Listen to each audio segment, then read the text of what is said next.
And somehow Jimmy gets teamed up with a cop. How unlikely is that? Yeah, I know, kind of an idiotic, idealistic cop. It couldn't be more anti-buddy than if you had planned it any other way.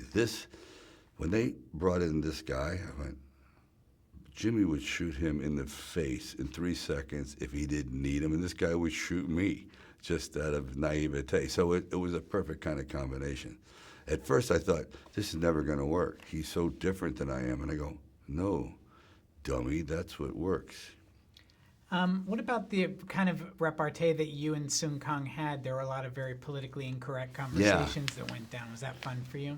Totally fun, because everyone got a chance to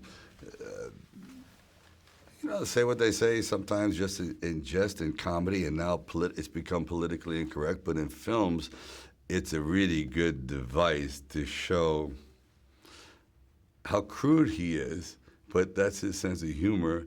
And sometimes he's not even trying to be funny.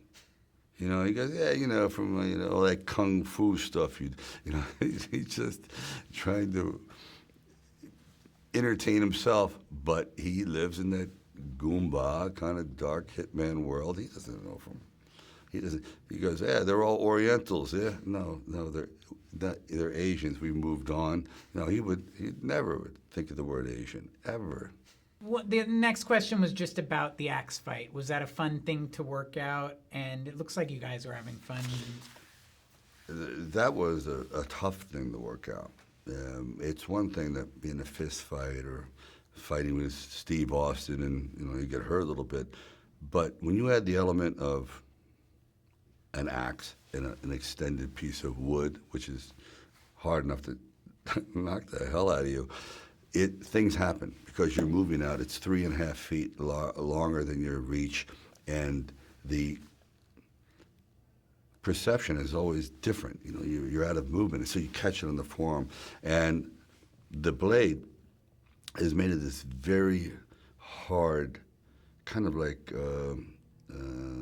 carbon type fiber. Mm-hmm. So it'll split you open, but the wood, the oak that is the bad part. That's the part that every time you hit, the vibration goes through your body or it slides down on the hands. He got a lot of cuts on him, Jason, and so did I. So, but when I walked into the set, I said, come on, Walter. That's why I threw in the lines. I said, what? Because it's so over the top. We just happen to have fire axes there. But that provides an interesting visual, whereas normally if it was just a fist fight or a shootout, you go, seen that, been there. Staying in shape, obviously, having to go toe-to-toe with Jason Momoa, you got to be in pretty good shape. How's your regimen these days? The regimen is, it's starting to be activated again. I had a real serious setback in the past 8 months, and it was a big injury I had on the tomb.